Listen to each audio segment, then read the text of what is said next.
자, 오늘 0시 기준으로 신규 확진자가 1,212명 발생을 했습니다. 국내에서만 1,168명, 해외에서 나온 숫자는 44명입니다.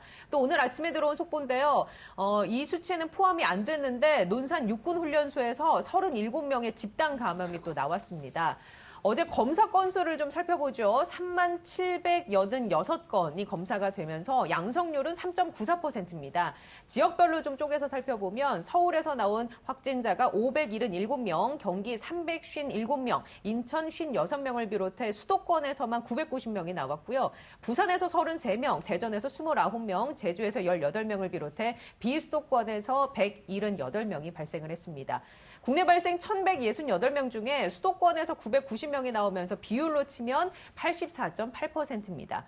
위중증 환자는 11명이 늘었습니다. 누적 155명, 그리고 사망은 1명이 늘면서 국내 사망자는 모두 2,033명이 됐습니다. 자, 4차 대유행으로 본격적으로 시작된 게 아니냐라는 그런 보도들이 쏟아지고 있는데 일단 교수님의 의견은 어떻습니까? 일단 4차 유행은 전문가들은 이미 4월 달에 시작됐다고 봤고요. 이제 4차 유행이 본격적으로 상승세로 올라갔다고 보는 게 맞습니다. 이게 이미 사실은 이제 유행이 아니라고 얘기하기도 좀 그런 게 이제 저기 3차 유행 때 피크가 1,240명이었거든요. 지금 그거와 육박하는 수준 정도로 수치가 올라가는 거고 누적돼 있는 확진자를 비교를 해보면 3차 유행 때는 큰 차이가 없거든요. 왜냐하면 계속해서 500에서 700명대가 2개월 이상 진행됐었기 때문에 그래서 일단 4차 유행으로 보는 게 맞고 이제 본격적으로 이제 그런 대유행을 대비하는 그런 방역의 강화들을 본격적으로 시행해야 겠다는 생각이 듭니다. 그 1,240명 정도가 1월에 나왔었잖아요. 지금 이 상황이 잡히지 않으면 이 수치 최고치를 더 뚫고 계속 올라갈 가능성도 있다고 보십니까? 이미 오늘 넘지 않을까 생각이 드는데요. 왜냐하면 어제 발생했던 그 1,160명 정도 안에 그 상당히 큰 이제 대규모 발병이 가능한 집단 발병들이 여러 군데 섞여 있었거든요. 뭐 학교라든지 백화점이라든지 또 몇몇 유흥업소라든지 또 저 아까 말씀하신 논산훈련소 같은 경우는 대규모의 집단 발병이 가능한 상황들이기 때문에 그거에 여파에 의한 N차 감염 숫자들이 오늘 내일 계속해서 확진이 될 거기 때문에 아마 2, 3일 사이는 계속 많은 확진자들이 나올 가능성이 상당히 높습니다. 이 수치를 어떻게 봐야 하는지 한 가지 여쭤보고 싶은 게 제가 이 뉴스를 봤거든요. 7월 6일자 연합뉴스 보도인데요. 정부에서는 검사 건수를 공격적으로 확대해서 내일부터 확진자가 더 증가할 수도 있다라고 기사가 나왔거든요. 네. 그러니까 이 수치가 검사 건수가 공격적으로 확대가 되면서 나온 수치일 수도 있을까요? 어떻게 근데 보십니까? 이건 팩트 체크를 해보면 확실하게 알 수 있는데요. 검사 건수가 확대되지가 않았어요. 지금 어제 검사 건수가 3만 건이 좀 넘는 수준인데 지금 최근에 검사 건수가 줄어들어가지고 평일날 검사 건수가 좀 적으면 한 2만 5천 건, 많으면 한 3만 건에서 3만 5천 건 사이를 왔다 갔다 하는 상황이었고 7월 6일 이후에 검사 건수가 급격하게 확대되었다라는 아무런 팩트가 없거든요. 그래서 지금 이 확진 환자가 많이 나온 것은 검사 건수 확대 같은 그런 요인이 아니라 지금 나올 확진 환자가 이제 눈에 띄게 이제 드러나는 것이라고 판단하는 것이 정확한 판단이라고 생각하고 이재갑 교수님께서도 같은 의견일 같은 것이라고 생각입니다. 생각합니다. 사실은 이제 어제 확진자 늘어났던 거는 집단 발병이 여러 군데 발생하면서 이제 선제적으로 이제 전수 검사를 했었던 데에서 대규모로 환자가 확인된 경우가 상당히 많았거든요. 그러니까 이거는 검사 수를 늘렸다고 보기보다는 지금 확진자 수가 지역사회에 많아지면서 검사 양성률이 높아지는 것도 한 지표인데 지금 3.9%고 주말 사이에 계속 5% 넘었었거든요. 여튼 전반적으로 검사 수를 늘려서 늘어난 게 아니라 지금 현재 지역사회 내에 확진자 그만큼 많다라고 보는 게 맞습니다. 그래 실제로 그래서 이제 코로나 특방에서 계속해서 저를 포함해서 말씀을 드렸던 게 검사 건수가 너무 적다라는 이야기를 여러 차례 드렸잖아요. 설 교수님도 그 지적을 해주셨었죠. 설재호 교수님이나 제가 검사 건수가 유행 양상에 비해서 너무나 적기 때문에 실제로 검사를 공격적으로 하기 시작하면 훨씬 더 확진 환자가 많이 나올 가능성이 있다라는 이야기를 했었는데 근데 이제 그런 지적에 염두에 뒀을 때도 검사 건수가 그렇게 늘어나지 않았거든요. 그래서 이제 그거 이제 방역 당국에서도 사실은 그런 부분들에 대해서 고민을 많이 하고 있었던 것은 알고 있습니다. 그런데 지금 이렇게 확진 환자가 일시적으로 늘어나는 것을 놓고서 검사 건수가 많아졌으니까 확진 환자가 늘어났다라고 하는 건 너무 방역 당국의 자의적인 좀 자기중심적인 해석이 아닌가 사실 싶습니다. 국민을 무시하는 조사죠. 네. 국민들이 예. 증상이 있어가지고 본인이 선별지에서 와서 검사를 해서 지금 숫자가 늘어나거나 접촉 가능성이 있어서 선별지에서 가서 검사를 해가지고 하라고 해서 숫자가 확진자가 늘어나는 상황인데 그거를 단순히 정부에서 검사를 늘렸기 때문에 확진자가 늘었다 이렇게 이야기하는 건 좀 어불성설이라는 생각이 듭니다. 예. 일단 이게 뭐 7월 6일자 보도였기 때문에 오늘 수치는 사실 이 보도랑은 상관이 없고 일단 정부의 입장 자체가 검사 건수를 공격적으로 확대하면 내일부터 더 증가할 수도 있다라는 부분에 대해서 저희가 좀 체크를 해봤습니다. 두 분의 의견은 지역사회에 워낙 바이러스가 만연해 있기 때문에 그래서 많이 나온 것일 뿐이지 이게 뭐 검사 건수가 늘어나거나 하는 것은 전혀 팩트로 확인된 바가 없다 네. 정도로 정리를 하겠습니다. 그렇다면 한 걸음 더 나아가서 만약에 정부가 이런 상황이기 때문에 선제적으로 여기저기 검사할 수도 있지 않습니까? 그렇게 되면 이제 좀 더 앞으로 계속 증가세는 가팔라질 수도 있겠군요. 네, 그럴 수도 있습니다. 사실 예. 이제 지금 고위험 시설이라든지 특히 뭐 유흥업소나 이런 쪽에 선제 검사나 이런 부분 이제 시행이 이번 네. 주부터 시행이 될 것 같은 상황들이고요. 또한 이제 집단 발병이 많아지게 되면 전수조사들을 많이 하게 될 거고, 그다음에 어제도 얘기 나왔지만 임시선별진료소 다시 확대하겠다고 얘기 나왔기 때문에 예. 하루에 돌릴 수 있는 검사량 자체를 확대할 가능성이 높거든요. 근데 3차 유행에 이제 1월, 2월 넘어가면서 임시선별진료소의 역할이 상당히 컸던 게 이제 무증상이라든지 이제 검사를 받고 싶은 사람들이 이제 익명이나 이런 네. 것들로 검사도 가능하게 하면서 전반적으로 검사 숫자를 늘려서 하루에 10만 명 이상 검사가 쭉 유지되면서 확진자들 좀 빨리 찾아내고 예. 그러면서 유행을 조금 꺾어준 데 도움을 줬던 적이 있기 때문에 현대에는 공격적으로 검사 수를 늘리는 거는 뭐 찬성인데 다만 한 가지 걱정되는 거는 검사 수를 늘리는 측면에 있어서 또 이제 정부하고 서울시에서 또 자가검사 키트를 또 늘려보겠다라는 얘기들이 또 나오고 있거든요. 그래서 예. 왜 검사 수를 늘리는 측면에 있어서 자꾸 자가검사나 신속항원 검사를 먼저 얘기를 꺼내는지에 대해서는 상당히 좀 우려가 되고 이미 별로 성공적이지 않았다는 게 서울시 내 자료를 보더라도 이미 확인이 됐었거든요. 예. 그러니까 14만 명 검사에서 6명 확인했는데 그중에 3명이 위양성이었어요. 예, 그러니까 가짜로 이게 예, 나온 가짜요. 거죠. 그러니까 3명 찾아내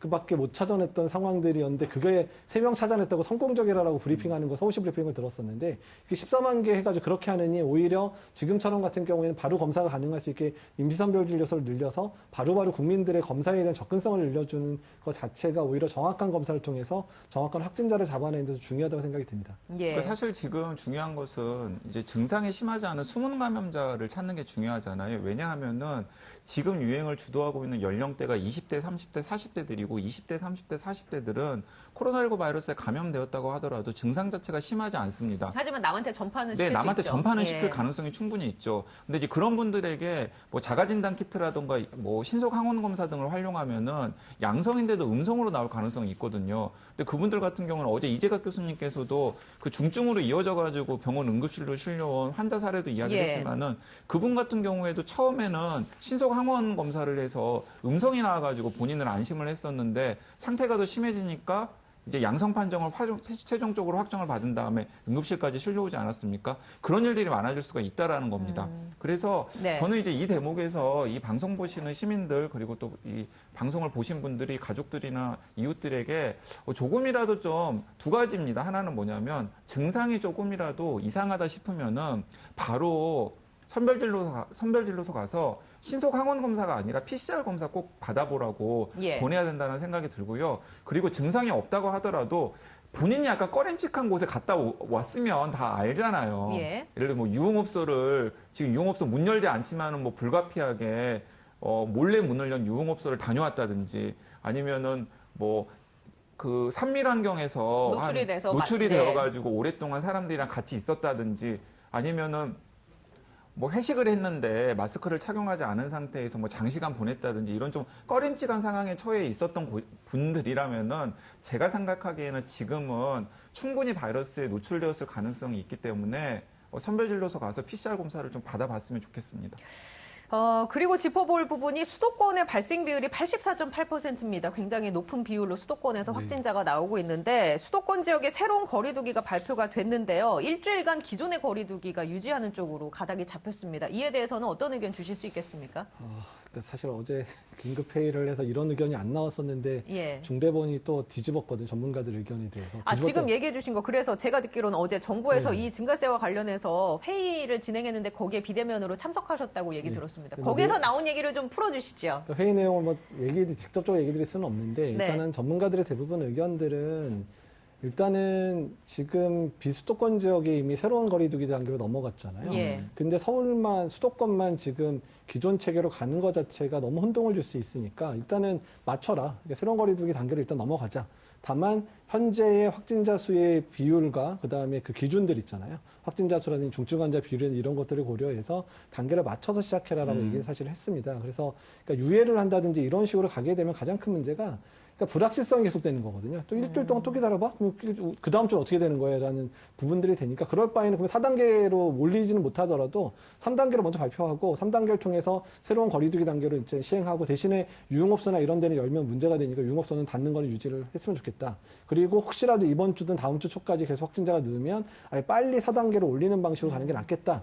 이런 식으로 대부분 의견들이 모아졌다고 생각했는데 예. 제가 잘못 들은 건지 잘 모르겠는데 갑자기. 예, 근데 오늘 아침에 지금 그거와 좀 다르게 의견이 나와서 아마 중대본 내에서도 계속 오늘 회의를 하고 있겠죠. 회의 전에 모두 발언인 것 같기는 한데 어쨌든 저는 무슨 생각이 드냐면 예, 교수님의 입장은 어떠세요? 최근 들어서 예.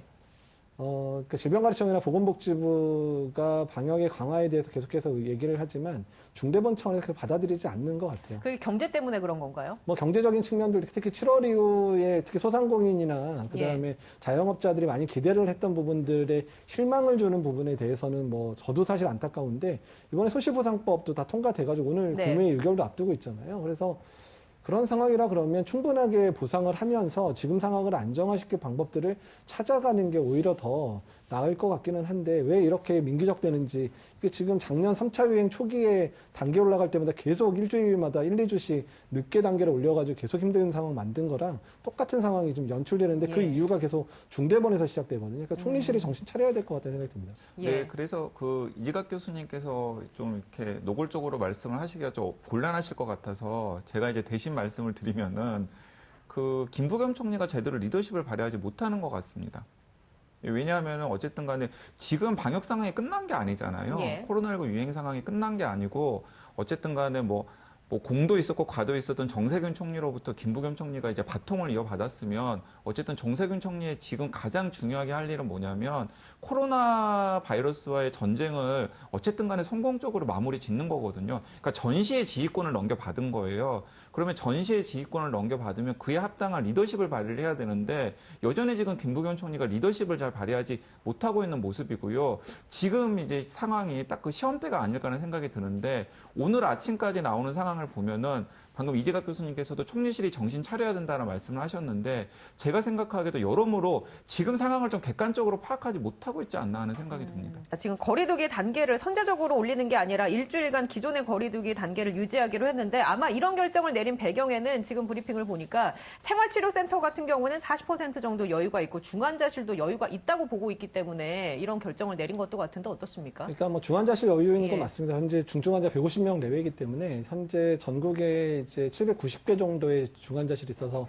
아직까지 여유는 있는데요. 그러니까 저희가 이제 얘기를 하는 게 전체적인 확진자 수가 늘어나게 되면 중증 환자는 1주나 2주 이후에 이제 순차적으로 늘어나는 상황이라서 전체적인 확진자 숫자를 줄여놔야 추후에 늘어나는 중증 환자를 이제 줄일 수 있는 측면들이 있고요. 근데 더 문제는 지금 20대에서 40대에서 주로 발병을 하다 보니까 생활치료센터로 가야 되는 사람이 확 늘어나고 있거든요. 근데 수도권은 이번 주면 생활치료센터 다 차요. 이 정도 수치가 계속 수치면 나온다고 1000명 하면. 지금 500명, 서울은 지금 수도권만 990명이면 수도권이 아마 2,500개인가 있을 거예요. 근데 지금 아마 2, 3일 사이에 다 찰 거예요. 가지고요. 다음 주부터 이제 생활치료센터 이제 못 차기 시작하거든요. 예. 그다음에 그 중에 중증 환자들이 일부 뭐 발생을 안 할 수가 없어요. 폐렴 발생하고 이러면은 이제 감염병 전담병원으로 이제 가야 되는데 감염병 전담병원도 많이 안 남아 있어요. 그러니까 이렇게 되면 1, 2주 내에 감염병 전담병원하고 생활치료센터가 일단은 이제 꽉 차는 상황이 네. 되니까 아마 생활치료센터 이번 주부터 늘리기 시작을 하겠죠. 근데 그 중에서 일부가 중증 환자를 그 다음 주 정도부터 발생을 하는데 뭐 중환자실이 막 부족하는 상황이야 2, 3주 이상은 버틸 거예요. 근데 확진자 수가 높은 상태로 만약에 지금의 한 1,000명에서 2,000명 사이로 한 2주가 버리면 그 중에서 한 1, 2%만 중증 환자로 그러니까 입원 환자가 한 10% 정도 돼서 예. 입원하고 그중에 1, 2%가 중증 환자 가게 되면 2, 3주 되게 되면 이제 중환자실도 한 3분의 1 차기 시작할 거고 그다음에 병실 차게 될 거거든요. 그러니까 지금 상황에서 확진자 수를 줄여서 전체적인 그런 병상 가동률 이런 것들을 줄일 필요가 있는데 지금 아무것도 안 하고 있잖아요. 그러니까 지금 2단계 유지를 하겠다 그러는 게 방역을 강화하는 게 아니거든요. 그냥 예. 그대로 두겠다는 얘기니까 이게 오히려 국민들한테는 그냥 뭐 1,000명 발생해도 큰 문제 없겠나 보다 생각해서 그냥 예. 가만히 있게 만드는 이 상황이 되는 게 되기 때문에 그래서 일단은 3단계로 올리거나 아니면 너무 네. 상황이 안 좋으면 4단계로 바로 올리거나 이렇게 얘기를 하고 싶은데 예. 뭐 들어먹지를 않네요. 자, 그런데 네. 오늘 아침에 어쨌든 김부겸 총리가 이제 2, 3일 동안의 상황을 지켜보고. 본 다음에 이제 거리두기 단계 격상 같은 네. 이제 파격적인 조치도 고려할 수 있다라고 일단은 말을 꺼내 놓았기 때문에 저는 이제 그 말은 지켜지리라고 생각을 하고요. 기대를 해야 된다고 생각을 하고요. 근데 저는 이제 좀 약간 저도 사실 지난주부터 계속 1,000명 이대로 가다가 1,000명 나올 거다라고 이야기를 했고 이재갑 교수님은 어제 이제 나오시자마자 지금 이 추세대로 하면 바로 내일이라도 1,000명 나오는 게 이상하지 않다라고 말씀을 하셨는데 1,000명 이상 나왔지 않습니까? 그래서 제가 생각하기에는 이 기조가 앞으로 더 많이 나오면 많이 나왔지 며칠 동안에 이제 잡힐 그 유행의 기세는 아니라는 생각이 들거든요. 예. 그렇기 때문에 불가피하게 2, 3일 안에 뭐 특단의 조치가 나올 수밖에 없을 텐데 이재갑 교수님께서 답답해 하시는 것은 무엇이냐면은 또 그 시간을 또 이제 버린다라는 거죠. 예. 그러니까 이제 그런 게 이제 네. 문제라고 생각합니다.